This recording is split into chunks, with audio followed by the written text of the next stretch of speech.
अस्सलाम वालेकुम dear students. आज के लेक्चर में हम next chapter that is the chapter number 15 common chemical industries in Pakistan, इस पर बात करेंगे। इस चैप्टर में आपके जो टॉपिक्स हैं that is the basically 3 industries हैं। एक है fertiliser industry, then cement industry and then paper industry. तो आपके जो इसमें पोर्शन शामिल है वो है जी फर्टिलाइज़र इंडस्ट्री और सीमेंट इंडस्ट्री। तो आज हम इन दोनों इंडस्ट्रीज़ पर बात करेंगे। सबसे पहले देखते हैं फर्टिलाइज़र्स क्या होते हैं, क्या हिस्ट्री है इनकी। फर्टिलाइज़र्स बेसिकली 5000 BC में चाइनीज़ अपनी फील्ड्स में एनिमल मेन्योर को डाला करते थे ताकि ग्रोथ अच्छी हो, कल्टीवेशन अच्छी हो, फर्टाइल लैंड हो। तो मेन्योर क्या है? एक ऑर्गेनिक मटेरियल है which is use to fertilise land and usually consist of faeces and urine of domestic livestock. यानी जो माल मवेशियों का वेस्ट होता है लिक्विड और सॉलिड की फॉर्म में, उसे खाद के तौर पर इस्तेमाल किया जाता था, जिसे हम फर्टिलाइजर्स कहते हैं। तो उससे प्लांट की ग्रोथ अच्छी होती थी। तो इसमें जो एसेंशियल एलिमेंट्स थे वो थे नाइट्रोजन, फास्फोरस एंड पोटाशियम, जिन्हें प्राइमरी इंपॉर्टेंस दी जाती थी, और सेकेंडरी इंपॉर्टेंस में सल्फर, मैग्नीशियम और कैल्शियम के एलिमेंट्स शामिल थे। फर्टिलाइजर्स क्या होते हैं? Basically fertilisers are the substances which are added to the soil to make up the deficiency of essential elements like nitrogen, phosphorus and potassium NPK। यानी ऐसे सब्सटेंसेस जिन्हें सॉइल में डाला जाता है ताकि एसेंशियल एलिमेंट्स लाइक नाइट्रोजन है, phosphorus है या पोटाशियम है, इनकी डेफिशिएंसी को पूरा किया जा सके। फर्टिलाइजर्स का काम क्या है? प्रॉपर ग्रोथ करना प्लांट्स की और सॉइल की फर्टिलिटी को बढ़ाना, और पहले से जो उसमें क्रॉप्स की कल्टीवेशन हो रही होती है उसमें जो एलिमेंट्स इस्तेमाल हो चुके हैं उन्हें दोबारा रिप्लेनिश करना यानी रिकवर करना। अब वो कौन से एलिमेंट्स हैं जो प्लांट की ग्रोथ के लिए एसेंशियल हैं? इसमें दो कैटेगरीज आती हैं, माइक्रोन्यूट्रिएंट्स एंड मैक्रोन्यूट्रिएंट्स। माइक्रोन्यूट्रिएंट्स, इन्हें हम ट्रेस एलिमेंट्स भी कहते हैं। ऐसे nutrients which are required in a very small amount for the growth of plant, उन्हें हम माइक्रोन्यूट्रिएंट्स कहेंगे। इनमें boron, copper, iron, manganese, zinc, molybdenum और क्लोरीन शामिल हैं। ये तमाम वो एलिमेंट्स हैं जो स्मॉल क्वांटिटी में प्लांट्स को दरकार होते हैं फॉर द ग्रोथ। तो इनकी ज़्यादा क्वांटिटी भी पॉइजनस होती है, तो इन्हें एक रेंज में ही इस्तेमाल किया जाता है, और वो रेंज है 6 ग्राम से 200 ग्राम पर एकड़। मैक्रोन्यूट्रिएंट्स इसके बरक्स ऐसे न्यूट्रिएंट्स हैं, मैक्रो लार्ज से निकला है, तो ऐसे न्यूट्रिएंट्स जिनकी रिक्वायरमेंट लार्ज अमाउंट में हो for the growth of plants, उन्हें हम मैक्रोन्यूट्रिएंट्स कहते हैं। इसमें nitrogen, phosphorus, potassium, calcium, magnesium, sulphur, carbon, hydrogen and oxygen शामिल हैं। ये वो न्यूट्रिएंट्स हैं जिनकी क्वांटिटीज़ 5 kg से 200 kg पर एकड़ होती है, और ये आपसे ऑब्जेक्टिव में भी पूछा जा सकता है, अलग शॉर्ट क्वेश्चन भी आ सकता है। कौन सी रिक्वायरमेंट्स हैं जो हमारी फर्टिलाइज़र की डिमांड को पूरा करती हैं? हर कंपाउंड फर्टिलाइज़र नहीं हो सकता कि जिसमें नाइट्रोजन, फास्फोरस या पोटाशियम आप उसे फर्टिलाइज़र नहीं कह सकते। फर्टिलाइज़र के लिए कुछ खास प्रॉपर्टीज़ होना ज़रूरी हैं।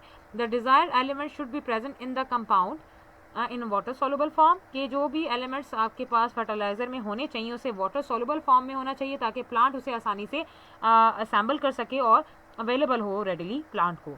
और दूसरा, जो कंपाउंड आप फर्टिलाइज़र के तौर पे लें उसे सॉइल में स्टेबल भी होना चाहिए और स्टोरेज के लिहाज से भी वो अच्छा हो। यानी वो आप जब उसे अप्लाई करें सॉइल में तो वो अपनी हालत को इस हालत में ना कन्वर्ट कर ले कि वो एक हार्ड स्टोनी मैस बन गया है जिससे प्लांट एसिमिलेट नहीं कर सकता। दूसरा सबसे अहम फैक्टर कि इसे चीप होना चाहिए। कुछ एसेंशियल क्वालिटीज़ हैं जो अच्छे फर्टिलाइज़र की होती हैं। नंबर 1 कि आपके पास जो न्यूट्रिएंट एलिमेंट्स आपके उसमें फर्टिलाइज़र में मौजूद हैं वो रेडिली अवेलेबल होने चाहिए प्लांट को, कि प्लांट उसे इजीली ले सके। सेकंड फीचर है कि उसे सॉल्युबल होना चाहिए, पानी में आसानी से मिक्स होगा तो एसेंशियल न्यूट्रिएंट से प्लांट को फ़ायदा पहुंचेगा। इंजरस ना हो, प्लांट के लिए डैमेजिंग ना हो, चीप होना चाहिए, स्टेबल होना चाहिए ताकि लॉन्ग टाइम तक प्लांट उससे फ़ायदा हासिल कर सके, और ऐसा होना चाहिए जो सॉइल की पीएच को चेंज ना करे, और या रेन या वाटर हो तो ऐसी फॉर्म में तब्दील ना हो जाए जिससे प्लांट एसिमिलेट नहीं कर सकता। तो यहाँ पर qualities of a good fertiliser पर क्वेश्चन आपसे पूछा जा सकता है। अब हमारे पास फर्टिलाइज़र्स की क्लासिफिकेशन आ जाती है। क्लासिफिकेशन 3 तरह की होती है, और ये तीनों क्लासिफिकेशन नेचर ऑफ एलिमेंट पर है। आपने देखा कि प्राइमरी इंपॉर्टेंस के जो एलिमेंट्स हैं उनमें नाइट्रोजन, फास्फोरस और पोटाशियम आता है, जिसे हम NPK प्रीवियसली देख रहे थे। तो इसकी बुनियाद पर 3 तरह के फर्टिलाइजर्स हैं, nitrogenous fertilisers, phosphatic fertilisers and potassium fertilisers. जब हम बात करते हैं नाइट्रोजनस फर्टिलाइजर्स की, तो इसके नेम से इंडिकेट होता है कि ऐसे फर्टिलाइजर्स जो प्लांट या सॉइल को नाइट्रोजन सप्लाई करें। नाइट्रोजन का अब क्या फंक्शन है? ये एक तो अर्ली ग्रोथ ऑफ प्लांट में या स्टेम और लीव्स की डेवलपमेंट में इसका बहुत ज़्यादा इफेक्ट होता है, और प्रोटीन का मेजर पार्ट है, और ये लीव्स में ग्रीन कलर भी इम्पार्ट करता है और प्लांट्स की क्वालिटी और यील्ड को भी बढ़ाता है। ये सारे नाइट्रोजन के फंक्शंस हैं जो हमें इस फर्टिलाइज़र से मिलते हैं। अब इसमें फॉल करने वाली जो एग्जांपल्स हैं नाइट्रोजनस फर्टिलाइजर्स में, वो है ammonium sulphate, calcium ammonium nitrate, basic calcium nitrate, calcium cyanamide, ammonia ammonium nitrate, ammonium phosphate, ammonium chloride and urea. यहाँ पर जो एग्जांपल्स आप पढ़ेंगे इस नाइट्रोजनस फर्टिलाइजर्स की, वो 2-3 है। Ammonia as a fertiliser, ammonia हमारे पास ऐसा फर्टिलाइजर है जो लिक्विड स्टेट में होता है। इसके अलावा तमाम फर्टिलाइजर सॉलिड फॉर्म में होते हैं। जितने भी नाइट्रोजनस फर्टिलाइजर हैं सवाए कैल्शियम नाइट्रेट के, सोडियम नाइट्रेट और पोटाशियम नाइट्रेट के, तमाम सॉइल को एसिडिक बना देते हैं। और एसिडिटी को कंट्रोल करने के लिए सॉइल की लाइमिंग की जाती है, जिसमें हम लाइम डालते हैं जो कि एक बेस है। वक्फे वक्फे के साथ लाइम को डाला जाता है ताकि सॉइल की एसिडिक नेचर को न्यूट्रलाइज किया जा सके। लिक्विड अमोनिया जो है एक इंपॉर्टेंट फर्टिलाइजर है और डायरेक्ट इसे सॉइल में अप्लाई किया जाता है, कोई प्रेपरेशन करनी नहीं पड़ती, और इससे 82% नाइट्रोजन ऑब्टेन की जा सकती है। और यहाँ से एमसीक्यू भी पूछा जा सकता है कि आपको अमोनिया का फर्टिलाइजर कितनी % नाइट्रोजन देता है। और दूसरा इसका जो अप्लाई करने का तरीका है कि 6 इंचेस डाउन सॉइल में इसे इंजेक्ट किया जाता है ताकि ये सीप ना कर जाए, लीक ना कर जाए और सॉइल को ही मिले। तो ये अमोनिया के फीचर्स थे। सेकंड है हमारे पास यूरिया। इसका फॉर्मूला है NH2CONH2।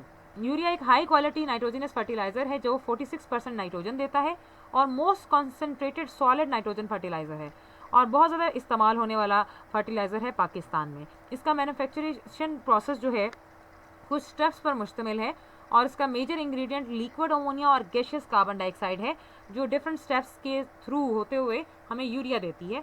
तो 6 स्टेप्स पर मुश्तमिल है ये काम, यानी प्रेपरेशन ऑफ हाइड्रोजन और कार्बन डाइऑक्साइड फर्स्ट स्टेप है, फिर अमोनिया की प्रेपरेशन होती है और देन हमारे पास इससे जो हमारा थर्ड स्टेप आ जाता है that is the point of the preparation of the ammonium carbamate. Fourth में यूरिया बनता है और फिर उसकी कंसंट्रेशन की जाती है और लास्ट में प्रिलिंग का मरहला आता है। तो अमोनियम कार्बामेट कैसे बना? जब आप गैसियस कार्बन डाइऑक्साइड और लिक्विड अमोनिया को 1:2 के साथ रिएक्टर में डालते हैं तो इन दोनों के रिएक्शन से बनता है NH2COONH4, that is ammonium carbamate. ये अमोनियम कार्बामेट बन जाएगा तो नेक्स्ट काम क्या होगा? That is the preparation of urea. अब यूरिया कैसे प्रिपेयर होता है? ये जो कंपाउंड आपका बना अमोनियम कार्बामेट, इसकी डिहाइड्रेशन होती है। डिहाइड्रेशन का मतलब है कि लॉस ऑफ वाटर। अब यहाँ से वाटर रिमूव होगा, यहाँ से ऑक्सीजन और 2 हाइड्रोजन रिमूव हो जाएंगे और पानी बनेगा। पीछे जो कंपाउंड बचेगा वो आपका यूरिया है। अब यूरिया आप देख सकते हैं वाटर के साथ बन रहा है, तो ये यूरिया का सोल्यूशन है। अब आपने इसको कंसनट्रेट करना है, इसका वाटर रिमूव करना है, तो नेक्स्ट स्टेप आता है concentration of urea. Urea solution को कंसनट्रेट करने के लिए एवेपोरेशन सेक्शन में भेजा जाता है, जहाँ वाटर को एवेपोरेट किया जाता है with the help of steam under vacuum in 2 stages, जहाँ 99.7% यूरिया जो मेल्ट है, क्योंकि हाई टेम्परेचर देते हैं और वाटर आपके पास रिमूव हो जाता है तो यूरिया पिघल जाता है। तो 99.7% जो यूरिया मेल्ट है वो हमें यहाँ से हासिल होता है, जिसे हम फर्दर नेक्स्ट सेक्शन में भेजते हैं और नेक्स्ट सेक्शन है प्रिलिंग टॉवर। प्रिलिंग टॉवर में क्या होता है कि जितना भी पिघला हुआ यूरिया है उसे प्रिलिंग, एक टॉवर होता है जिसमें ऊपर से प्रिलिंग जो आपके पास मोल्टन यूरिया है उसे पोर करते हैं प्रिलिंग बकेट की मदद से, और नीचे से एयर दी जाती है, कूल्ड एयर। और जैसे ही कूल एयर और आप ऊपर से आने वाले मोल्टन यूरिया का कांटेक्ट होता है तो वो सॉलिडिफाई हो जाते हैं। तो वो मोल्टन ड्रॉपलेट सॉलिडिफाई होंगे और जिस हालत में आते हैं उसे हम कहते हैं प्रिल्स। प्रिल्स बेसिकली छोटे छोटे पार्टिकल्स होते हैं, पार्टिकल साइज़ के, ग्रेन की साइज़ के, ये आपके पास यूरिया के बन जाते हैं सॉलिड पार्टिकल्स, जिन्हें यूरिया प्रिल्स कहा जाता है, जिसे फर्दर बैगेजिंग के लिए या बल्क स्टोरेज में भेज दिया जाता है। तो ये फ्लो शीट डायग्राम आप देख सकते हैं कि अमोनिया कार्बन डाइऑक्साइड को कार्बामेट कंडेंसेशन में भेजा और डिकम्पोजिशन हुई, फिर यूरिया बना, फिर एवेपोरेशन हुई, फिर प्रिलिंग के बाद बल्क स्टोरेज में बैगेजिंग के लिए भेज दिया गया। अब थर्ड जो हमारा नाइट्रोजनस फर्टिलाइजर है that is ammonium nitrate NH4NO3। ये हमारे पास न्यूट्रलाइजेशन रिएक्शन से बनता है, और किसके न्यूट्रलाइजेशन रिएक्शन से? अमोनिया और नाइट्रिक एसिड। तो हमारे पास बनता है NH4NO3। न्यूट्रलाइजेशन के बाद आपके पास वाटर जो है यहाँ से एवापोरेट कर जाएगा और पीछे ये सॉलिड फॉर्म में हमें अमोनियम नाइट्रेट मिलती है, जिसे मेल्टेड होती है। तो इसे भी आप टॉवर में से स्प्रे करवाते हैं, नीचे से कूल एयर देते हैं, तो ये भी आपके पास जो है सॉलिडिफाई हो जाता है और हार्ड पैलेट्स बनाता है, जिन्हें प्रिल्स कहा जाता है, बिल्कुल यूरिया की तरह। तो प्रिल्स और फर्टिलाइज़र फ्री ऑफ डस्ट होते हैं, हैंडल करना भी आसान है और स्प्रेड करना फील्ड पर भी आसान है। अमोनियम नाइट्रेट से 33 से 33.5% नाइट्रोजन मिलती है। It is important for MCQ। इसके अलावा अगर हम इसके नेचर की बात करें तो ये एक अच्छा फर्टिलाइज़र है, लेकिन इसे पैडी राइस की फील्ड में हम यूज़ नहीं कर सकते। इसके अलावा बहुत सारी फील्ड्स में इसका इस्तेमाल है। पैडी राइस फील्ड में इस्तेमाल इसलिए नहीं कर सकते क्योंकि ये चावलों की जो फसल होती है इसमें जो है पानी बहुत ज़्यादा होता है, उसमें माइक्रोबियल बैक्टीरिया मौजूद होते हैं और माइक्रोबियल बैक्टीरिया इस फर्टिलाइज़र को नाइट्रोजन गैस में कन्वर्ट कर देगा और गैस एवेपोरेट कर जाएगी तो आपके प्लांट को नहीं मिलेगी। तो इसलिए ये पैडी राइस फील्ड में इसका फ़ायदा नहीं होता। इसके अलावा इसे लाइमस्टोन के साथ कॉम्बिनेशन में यूज़ किया जाता है और हाइग्रोस्कोपिक इन नेचर है, यानी मॉइस्चर एब्जॉर्ब करने की सलाहियत रखता है। सेकेंड जो हमारी कैटेगरी है वो है फॉस्फेटिक फर्टिलाइजर्स। ऐसे फर्टिलाइजर्स हैं जो प्लांट को फॉस्फोरस प्रोवाइड करते हैं, नाम से जाहिर हो रहा है। अब फॉस्फोरस के क्या फंक्शंस हैं? एक तो ये हमारे पास अर्ली ग्रोथ को बढ़ाता है प्लांट की, और दूसरा लेटर स्टेजेस ऑफ ग्रोथ में ये सीड और फ्रूट की फॉर्मेशन को भी एक्सेलरेट करता है और प्लांट को डिजीजेस से बचाता है। कुछ फॉस्फेटिक फर्टिलाइजर्स अगर हम उनकी कंपोजिशन देखें तो डिफरेंट कंपोजिशंस की वजह से उनकी सॉलेबिलिटीज़ भी डिफरेंट है।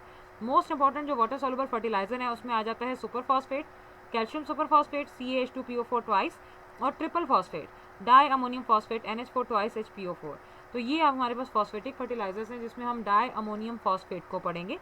ये कंपाउंड हाई प्योरिटी का है और कॉन्टीन्यूस प्रोसेस से बनता है, जिसमें अमोनिया गैस और प्योर फॉस्फोरिक एसिड H3PO4 ये 60 से 70 डिग्री सेंटीग्रेड पर इन्हें टेम्परेचर दिया जाता है और pH 5.8 से 6 मेंटेन की जाती है। तो हमारे पास diammonium phosphate along with the heat produce होता है। तो ये रिएक्शन बहुत एक्सोथर्मिक है, इतना एक्सोथर्मिक होता है कि इसमें मॉइस्चर सारे का सारा रिमूव हो जाता है और हमें क्रिस्टल्स मिल जाते हैं डाई अमोनियम फॉस्फेट के, जिन्हें बाद में सेंट्रीफ्यूग करके वॉश करके ड्राई करके हासिल किया जाता है और इससे 16% नाइट्रोजन और 48% फास्फोरस पेंटॉक्साइड हासिल होती है। ये आपके पास इंपॉर्टेंट फर्टिलाइज़र है जो ऑलमोस्ट 75% प्लांट न्यूट्रिएंट्स हमें देता है, जो हम अकेले भी यूज़ कर सकते हैं या किसी और फर्टिलाइज़र के साथ कॉम्बिनेशन में भी इस्तेमाल कर सकते हैं। तीसरा फर्टिलाइज़र है पोटाशियम फर्टिलाइज़र। ये ऐसा फर्टिलाइज़र है जो प्लांट को पोटाशियम प्रोवाइड करता है। पोटाशियम का काम क्या है? Formation of starch, sugar and fibrous material of the plant. इसके अलावा ये भी डिजीज़ से बचाता है और प्लांट्स की रूट को की डेवलपमेंट में बहुत हेल्दी है और राइपनिंग ऑफ सीड और फ्रूट्स और सीरियल्स भी इसके थ्रू होती हैं। पोटाशियम फर्टिलाइज़र यूज़फुल है टोबैको की, कॉफ़ी और पोटैटो और कॉर्न की फसल के लिए। इसमें जो एग्जांपल है हमारे पास potassium nitrate KNO3। Industrial level पर देखा जाए तो इसे डबल डिकम्पोजिशन रिएक्शन से बनाया जाता है, जिसमें सोडियम नाइट्रेट और पोटाशियम क्लोराइड इनका आपस में रिएक्शन होगा तो क्या होता है कि हॉट सोल्यूशन हम सोडियम नाइट्रेट का प्रिपेयर करते हैं और उसमें सॉलिड पोटाशियम क्लोराइड डाला जाता है। जैसे ही आप इसे डालेंगे तो क्या होगा कि आपके पास सोडियम क्लोराइड बनेगा और सोडियम क्लोराइड पर से पोटाशियम नाइट्रेट का सोल्यूशन जो है वो रन करता है, यानी आपका हॉट पोटाशियम नाइट्रेट जो आगे बना आप देख रहे हैं एक्सचेंज ऑफ द आयन से। तो पोटाशियम नाइट्रेट का जो हॉट सोल्यूशन है वो सोडियम क्लोराइड के क्रिस्टल्स पर से जो है आगे रन कर जाता है। तो हम थोड़ा थोड़ा पानी डालते हैं ताकि फर्दर सोडियम क्लोराइड के क्रिस्टल्स की डेपोजिशन ना हो। जैसे ही आपका सोल्यूशन ठंडा होगा तो हमें पेल येलो जो है सॉलिड पोटाशियम नाइट्रेट के जो है क्रिस्टल्स मिलेंगे, जिससे 13% नाइट्रोजन और 44% पोटाशियम हमें हासिल होती है। तो ये एक इसकी इंपॉर्टेंस है। पाकिस्तान में अगर सर्वे किया जाए तो फर्टिलाइज़र इंडस्ट्री के हवाले से 14 फर्टिलाइज़र प्लांट्स प्राइवेट और पब्लिक सेक्टर में काम कर रहे हैं और 2002 के एस्टिमेशन के मुताबिक हमारे पास almost 5630,100 metric tons per annum जो सालाना है जो यूरिया की फर्टिलाइजेशन की जाती है, यानी फर्टिलाइज़र्स इस हद तक इस्तेमाल किए जाते हैं। नेक्स्ट इंडस्ट्री है जी cement industry. Again it is very important.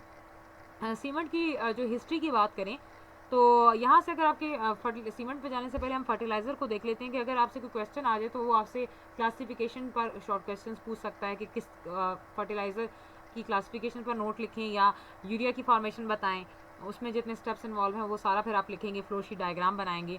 Short question में वो कोई भी फर्टिलाइज़र की टाइप आपसे पूछ सकता है, उसके फंक्शंस भी और उसकी एग्जाम्पल भी आपने कोट करनी होगी। नेक्स्ट है जी सीमेंट इंडस्ट्री। सीमेंट इंडस्ट्री की हिस्ट्री पर बात करें तो एक इंग्लिश मेजन था ममार, जिसका नेम है जोसेफ एस्पेटीन। इसने सबसे पहले इस सीमेंट को दरियाफ्त किया। कैसे दरियाफ्त किया? When strongly heated mixture of limestone and clay was mix with water, यानी आपके पास मिक्सचर ऑफ लाइमस्टोन और क्ले को जब वाटर के साथ मिक्स किया जाता है और कुछ देर के लिए छोड़ दिया जाता है तो ये एक हार्ड स्टोन लाइक मैस की शक्ल इख्तियार कर लेता है, जिसकी रिजेम्बलेंस पोर्टलैंड रॉक से मिलती थी।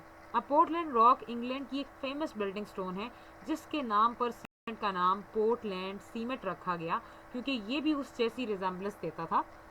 अब हमारे पास जो लाइम, सिलिका, आयरन ऑक्साइड और एल्यूमिना का मिक्सचर है, ये बेसिकली सीमेंट कहलाता है। तो अगर आपसे पूछ लिया जाए कि what is the history of the cement या व्हाट इज़ पोर्टलैंड सीमेंट, तो आप फिर इसमें ये मेंशन करेंगे। ये सीमेंट जो है आपके पास यहाँ से सीमेंट इंडस्ट्री का आगाज़ हुआ और अब हम देखते हैं कि कंस्ट्रक्शन पर्पसेस में हर जगह पर, चाहे डैम्स बनाने हैं, ब्रिजेस बनाने हैं, बिल्डिंग्स बनानी है, रोड्स बनानी है, तो हर पैमाने पर सीमेंट का इस्तेमाल होता है। सीमेंट क्या है? Cement is the material obtained by burning an intimate mixture of calcareous and argillaceous materials at sufficiently high temperature to produce clinkers. These clinkers are then ground to a fine powder. Cement एक ऐसा material है जो calcareous और आर्जिलेशियस materials पर मुश्तमिल है, जिन्हें high temperature पर हीट करें तो क्लिंकर्स बनते हैं, छोटे छोटे पार्टिकल्स, जिन्हें पीस कर हम फाइन पाउडर बनाते हैं तो सीमेंट बनता है। अब जो एसेंशियल एलिमेंट सीमेंट में मौजूद हैं वो लाइमस्टोन है, जिससे हम बेसिकली इंग्रेडिएंट में लाइम लेते हैं, सिलिका है और एल्यूमिना है जो क्ले में मौजूद होता है। तो साइड पर आप कंपोजिशंस देख सकते हैं कि lime, silica, alumina, magnesia, iron oxide, sulphur trioxide, sodium oxide, potassium oxide, ये कंपाउंड इन परसेंटेजेस के साथ एक सीमेंट में मौजूद होते हैं। तो ये आपने देखनी है, परसेंटेजेस लर्न करनी है। रॉ मटेरियल्स कौन कौन से हैं जो सीमेंट की मैन्युफैक्चरेशन में शामिल हैं? एक तो हैं कैलकेरियस मटेरियल्स, जिनमें limestone, marble, chalk, marine shells आ जाते हैं। ये सब लाइम का सोर्स हैं, यानी कैल्शियम ऑक्साइड का सोर्स हैं।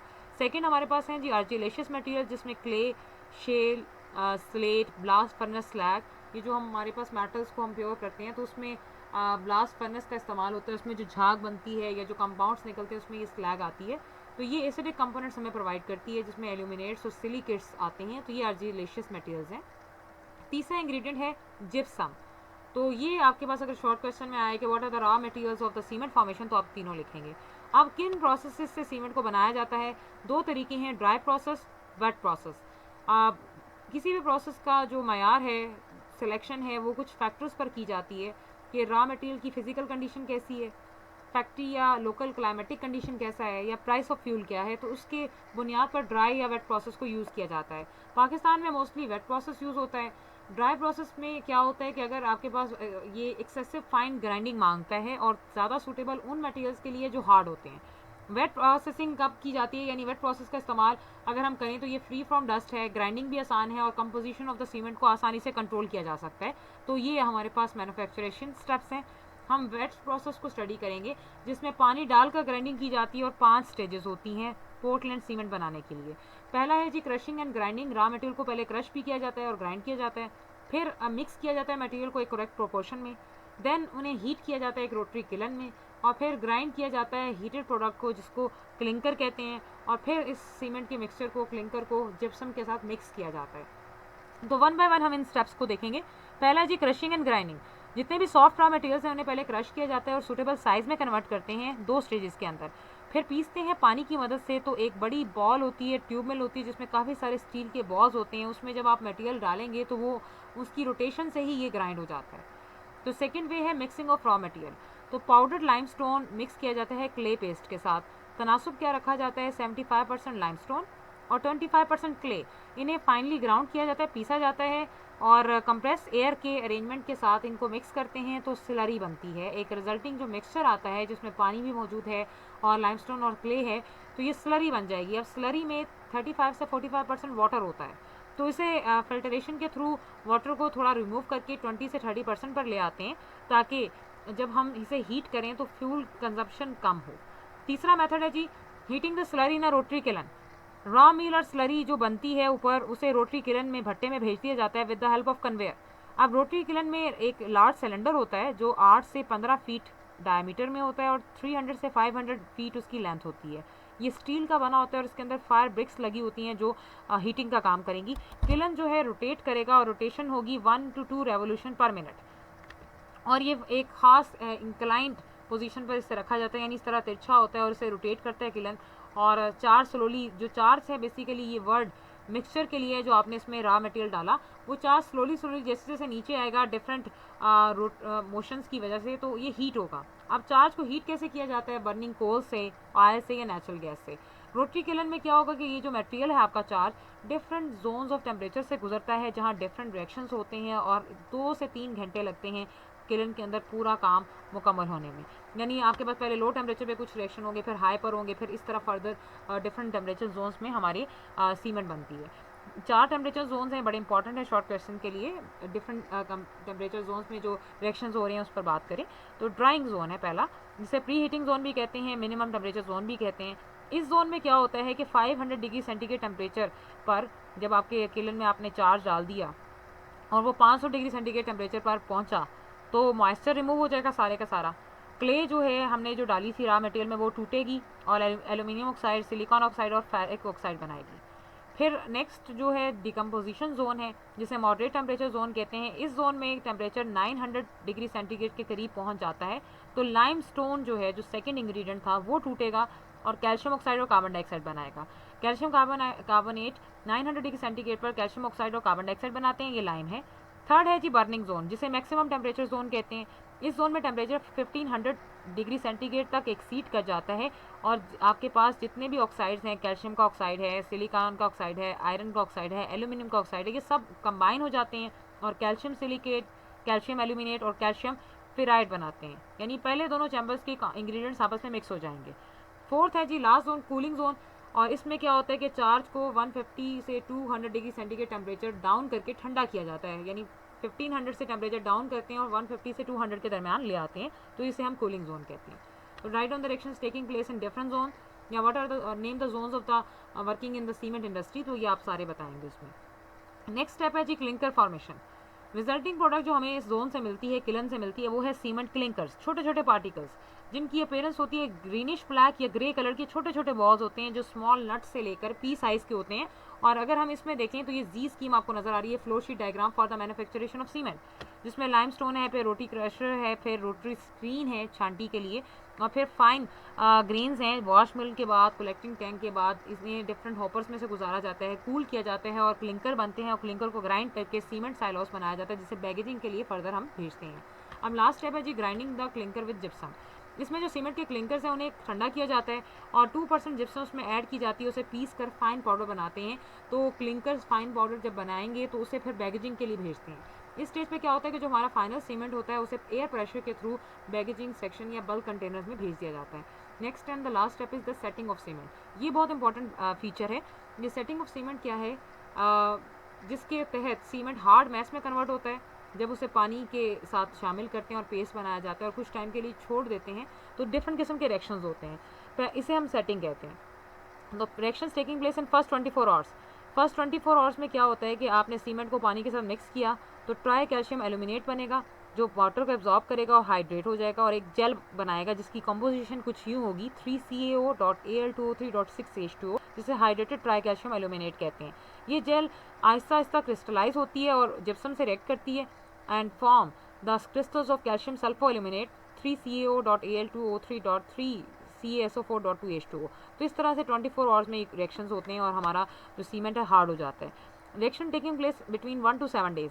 Try calcium silicate 3CaO.SiO2 and try calcium aluminate 3CaO.Al2O3 ये जब हाइड्रोलाइज होते हैं पानी की मौजूदगी में तो calcium hydroxide and aluminium hydroxide produce करते हैं। कैल्शियम हाइड्रोक्साइड का काम क्या है कि ये तो नीडल शेप क्रिस्टल्स में कन्वर्ट हो जाता है जो कोलाइडल जेल में जो स्टड होकर स्ट्रेंथ इम्पार्ट करेगा। दूसरा फैक्टर जो है एल्यूमिनियम हाइड्रोक्साइड का है, जो उस मैस में जो खाली जगह बच जाती हैं जिन्हें इंटरस्टिसेस कहते हैं उस मैस को हार्ड करता है। तो इस तरह से इसमें मजबूती आती है और जेल जो बनती है वो स्लोली वाटर लूज करती है एवापोरेशन के थ्रू और हार्ड मैस में कन्वर्ट हो जाती है। तो ये यहाँ से आपसे नोट पूछा जा सकता है कि write down the setting of cement, या वो रिएक्शंस बताएं जो फर्स्ट 24 आवर्स में हुए या 7 डेज़ के ड्यूरेशन में हुए। पाकिस्तान में सर्वे किया जाए तो सीमेंट इंडस्ट्री 1947 में 330,000 टन सीमेंट प्रोड्यूस करी थी। 1954 में ये डबल होगी अमाउंट और फिर 1956 में 2 more industries are planted at Daudkhel and Hyderabad और रिसेंटली 22 इंडस्ट्रीज सीमेंट की काम कर रही हैं जो ऑलमोस्ट हमारे पास 957,802 मेट्रिक टन पर एनम सालाना सीमेंट प्रोड्यूस करती हैं। This is all about the cement industry. अब अपने एक्सरसाइज में से जो डिफरेंट MCQs देख लेने हैं, लाइक क्वेश्चन नंबर 3 में which 3 elements are needed for the healthy growth of plants, NPK, C option. Which woody raw material is use for the manufacturation of paper pulp, ये आपका option नहीं है, paper industry से वैसे इसका नाम popular है। इसी तरह आपके पास the nitrogen present in some fertilizer help plants to produce protein, D option. Phosphorus help the growth of the seed. Micronutrients अगर रिक्वायर्ड होते हैं रेंज में 6 से 200 ग्राम. और during the manufacturation process temperature of the decomposition zone goes up to 800 degree centigrade. Old books में या new books में 900 है, तो 900 मेंशन आप करेंगे अगर आपके पास 900 का ऑप्शन आता है. Word paper is dried from the name of which ready plant. Paper papyrus से निकला है, तो ये जस्ट इन्फॉर्मेशन के लिए आप ध्यान में रखें. Which is not a calcareous material. आपके पास लाइम कैलकेरियस नहीं है, ये आपके पास नॉर्मली लाइम, क्ले, मार्बल और मेरीन शेल लें तो मार्बल, मेरीन शेल और लाइम ये कैलकेरियस मटेरियल है, और क्ले आर्जिलेशियस मटेरियल है, तो क्ले ऑप्शन आएगा. कितने जोन्स हमारे पास रोटरी किलन में होते हैं जी? 4 zones. Ammonium nitrate fertiliser is not use for the which crops. Paddy rice field के लिए इसे यूज़ नहीं किया जाता. इसके अलावा एक्सरसाइज के तमाम क्वेश्चंस आपके नोट्स के हवाले से हैं, तो क्वेश्चन नंबर 4, 5, 6 और 7 आप देखेंगे तो आपका यहाँ तक सीमेंट इंडस्ट्री और ये चैप्टर वाइंड अप हो जाता है. Best of luck.